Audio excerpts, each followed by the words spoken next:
question today that let's put some context into what we want to talk about. 365 days after, 1 year later, are you better off now than you were last year? And do you hope to be better off at this time next year? So that's the question we're asking ourselves. 1 year ago, there were promises, policies, and announcements. The first promise President Tinubu made was to increase GDP to $1 trillion in 8 years. Before then, our GDP was almost $400 billion. So actually to double it in 8 years. He removed petroleum subsidies. He unified exchange rates. He promised to overhaul the security infrastructure. You just heard that now. And he also promised to double the power generation, which was 5,000 megawatts then to 10,000 megawatts in a period of 5 years, which means he promised to increase power by 1,250 megawatts every year. And he also promised to bring inflation under control. These were the promises, these were the announcements, and these were the policies. Next. So the highlights of these policies and announcements were that major policy changes were announced in 2023, including the $1 trillion GDP goal. The time lag between policy announcements and efforts effect was a drag on outcomes. The unintended consequences are leading to social unrest. There's a cost of living crisis in Nigeria. The minimum wage negotiation will be a source of widespread conflict, and the wrong sequencing of reforms is taking its toll on output. Nigeria needs new borrowing to refinance existing obligations, and policy changes, institutional reform, and new borrowings will lead to positive and faster growth in the period 2025 to 2026. Next. Now, what are we seeing? The economic weakness is partly structural and mostly exogenous. Exogenous means from outside, but structural means fundamental. So what are the structural challenges? Rent-seeking market structure, energy crunch, 4,000 megawatts, regulatory bottlenecks, declining labor productivity, and demographic pressures, including urbanization. Exogenous shocks, COVID disruption after COVID, global supply chain disruption, political tension, high global interest rates. Transitory developments, cost of living crisis, wage agitation, and social unrest. Next, please. Now, what really happened? This is very important. What happened in the last 1 year? Before, we're growing at 2.91%. That was last year. After, we are now growing at 2.87%. So our growth has actually declined by 0.04. Headline inflation was 22.41 last year when Bola Tinubu took office. It is now 33.69. So it has deteriorated by 11.28%. And this very food inflation was 24.82. It is now 40.53. It has deteriorated by 15.71%. The exchange rate on May 29 last year was 765 in the power market, 765 naira to a dollar. Today it's at 1,520. It has lost essentially. It has more or less doubled, and it's gone down by 100%. Difference between parallel and official market, official rate. The difference in May 29 last year between the parallel market and the official rate was 295 naira to a dollar. Today, because the official rate has been adjusted in the last 2 days, it is now the difference is now 346 naira. So it has actually deteriorated. The price of diesel at this time last year was 840 naira a liter. Today it's 1,200. Don't forget, this diesel price has gone all the way to 1,700, but thanks to Dangote, they brought it down to 1,200, and it's off by 43%. Petrol at the pump, PMS, was selling at 190, highly subsidized. Today it's 580 in most parts of the country, 617 naira. So the price of petrol has actually increased by 205%. But generally speaking, efforts were commendable, but outcome was average. Now let's go to oil production. We are producing 1.15 million barrels of oil a day.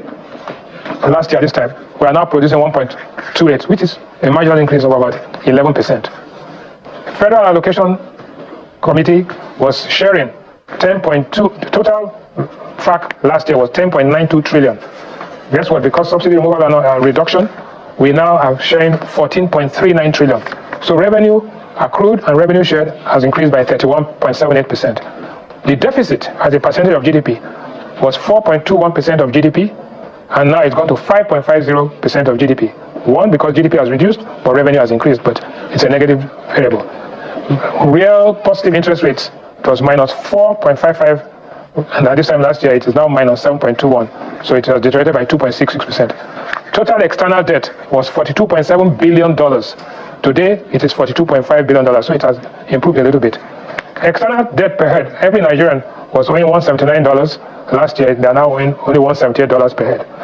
The gross external reserves was $35 billion last year. It has dropped by 7% to $32 billion. The minimum wage as of last year, was 30,000 naira per head, per man, per month, and now it's open to bargain. Next slide. So, economic impact and unintended consequences. This is the big picture. The gross fixed investment, which drives growth, was $154 billion last year. It is now down to $105 billion, down by 31%. The stock market capitalization, positive. It was 30 trillion naira at this time last year. Now it is up to 55 trillion naira, up by 83%. So stock market investors are making money. National savings as a percentage of GDP was 33% by this time last year, is down to 29%. Life expectancy at this time last year was 55.8. It has improved by about 3 months to 56.1. Ships awaiting berth at the ports in Nigeria were 12 at this time last year. They are now up to 15. So it has improved by 25%. And grid collapses were 12 times last year. That means the grid collapse once every month. But this time it has collapsed only 5 times. So some improvement there. Next. So in general, we have the good, we have the bad, and we have the ugly. What is the good? Tax and other revenues have more than doubled. FAC increased to 14.39 trillion. Dangote refinery and other modular refineries have commenced operations. Forex backlog has been cleared. Credit rating upgraded to B. Outlook, oil production increased to 1.34, and international fares have actually reduced. What is the bad? Nigeria used to be 32nd largest economy in the world. Today we are now 42. In Africa we're number 1, but now we are down to number 4. Inflation, which was at 24%, is now 33.69%. Our public debt has risen to 97 trillion. What is the ugly? Terrorist attacks continue. Power grid collapse is there. Exit of multinationals, e.g. Procter & Gamble, escalating cost of living, and there's a crisis there. This is food inflation, and you can see it here. It's rising, and driven by post-harvest losses, insecurity challenges, and poor storage. So this is bad news. So how does it affect you, where you're sitting down at home, and Ini and Jeffrey? 1, at this time last year, you bought a bag of rice for 35,000. Today, you're buying it at 80,000. It has increased by 129%. It actually got up to 95,000. Gari, very, very difficult. Gari was 28,000 a bag at this time last year. It is now 50,000. As a matter of fact, it crossed this and went back. Beans has been a major problem. Beans was 30,000 naira this time last year. It is now 95,000. It's gone up by 217%. You need beans for protein. A loaf of bread at this time last year was 900 naira. It's now 1,600. And a tuber of yam was 2,000 naira at this time last year. It is now 10,500. And guess what? The big problem is tomatoes. Tomatoes was 40,000 a bag at this time last year. It is now 150,000. Yeah, but Mr. When we hear there's so many factors feeding to this, especially the tomatoes. There's the news of pests. It's a planting season, you know, and so I mean, is it just the economy or the other things? No, I think you can. I'm not done. This is evidence-based analysis. This is a fact. Mr. Rwanda, apparently we have a lot to talk about. Yes. We're racing against time, and we know you have a seat on the table. Let me just 30 seconds. 30 seconds. Next slide, please.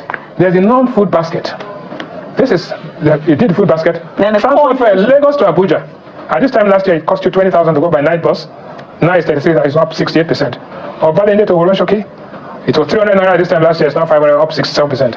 Lagos to Abuja was 38,000 last year. At this time, it's now 80k, 111%.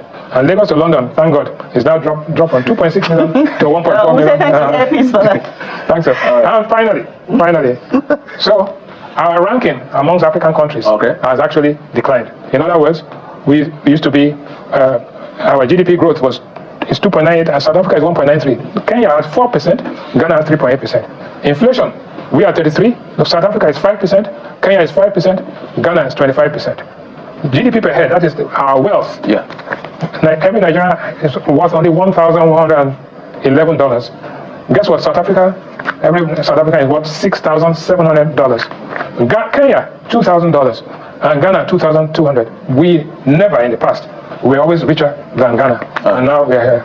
External reserves as percentage of GDP, the figures speak for themselves. So the picture is looking tough, but yeah, so many things obviously fit into this. Mr. I think we should bring in the other guest. That's why I said Mr. Rwanda has a seat on the table. He has questions to answer. We're going to look at those drivers.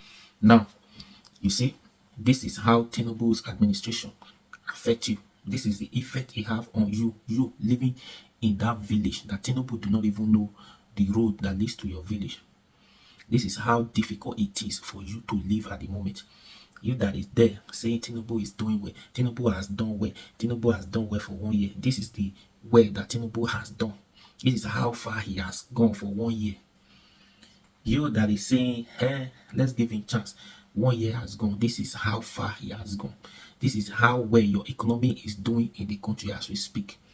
These are the this is what we are talking about. And this is the basic. This is the government we are talking about. Not that road. Not to this is it. All these things are declining. He used 1 year to cause all this inflation. Tinubu cannot use another 1 year to bring this back to where it was before. You know, I've told you before, there is no magic to this. To spoil, very easy. To repair is very difficult. That's what I'm telling you.